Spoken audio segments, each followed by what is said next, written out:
Hey everybody, Carl here with Pave Chaser, and we are a motorcycle, streetwear, and apparel company, but we also do lots of content on motorcycle related topics, such as building out a moto van, which is a van we're going to be using to carry our motorcycle around the country. Just recently on our Instagram account, at Pave Chaser, check us out, I posted a photo of our upcoming moto van build project. I had a picture of the van and I had the motorcycle behind it with a ramp. And a lot of you guys were like, hey, what's that ramp? What kind of ramp is that? Where'd you get it? I didn't have the ramp. It was at the shop. I didn't know exactly what it was off the top. So I said, hey, I'll do a review on it. And that's what I'm going to do today. If you've traveled anywhere with a motorcycle, you know that you need ramps to get it onto the back of your truck and the back of your van and back of your trailer, whatever it be. And there are lots of options out there, but I've not come across any that I really loved. I've got this little one here that I use. It's a fold-out ramp. It's not too bad, but again, not ideal. I've also used full-size non-folding ramps.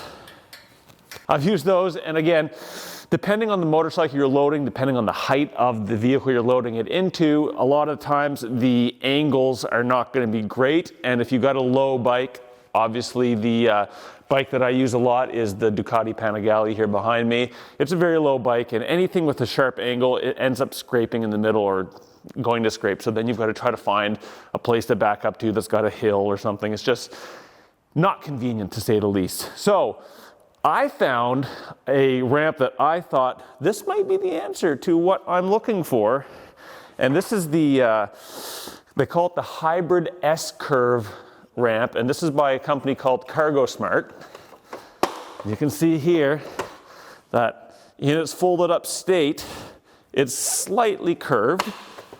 And when you open it all the way up, it's got a neat little S-curve to it. So why don't I show you what this looks like on the van and give you some specs on it, and I'll show you why I like it so much. The nice thing about this Hybrid S-Curve ramp by CargoSmart is that it is a combination of aluminum and polymer, so it's actually quite light for the size of it. One of the nice things of having it be not all metal or aluminum, having that plastic on there makes it a little less likely to scratch things if it's leaning up against stuff in the back of the van, which kind of is nice. It also helps with the weight. Now, because we load more than just one motorcycle, I didn't want to have a ramp that was going to limit me on the size of bikes I could carry. The thing is, some ramps are only rated for like 400 pounds, 450 pounds, which will work for smaller sport bikes. But anytime you get into anything larger, you know, your cruisers, your baggers, things like that, they're going to be way heavier. This ramp is rated for 750 pounds. That was going to suffice the need for what I was looking for. This ramp is 12 inches wide. And so a foot wide gives you a good footprint to when you're rolling your bike up and down.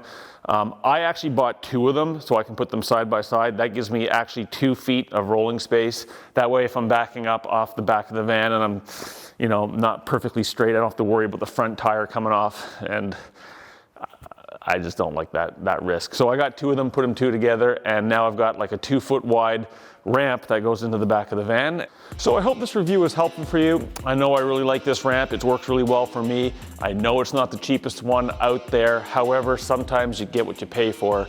You know, you spend thousands and thousands of dollars on your motorcycle. It doesn't make sense for me to skimp out on something that could potentially, you know, cause some damage if it doesn't work properly. So if you enjoyed this video, be sure to subscribe, trigger that little bell, and throw us a like and leave us a comment. And until next time, have a good one.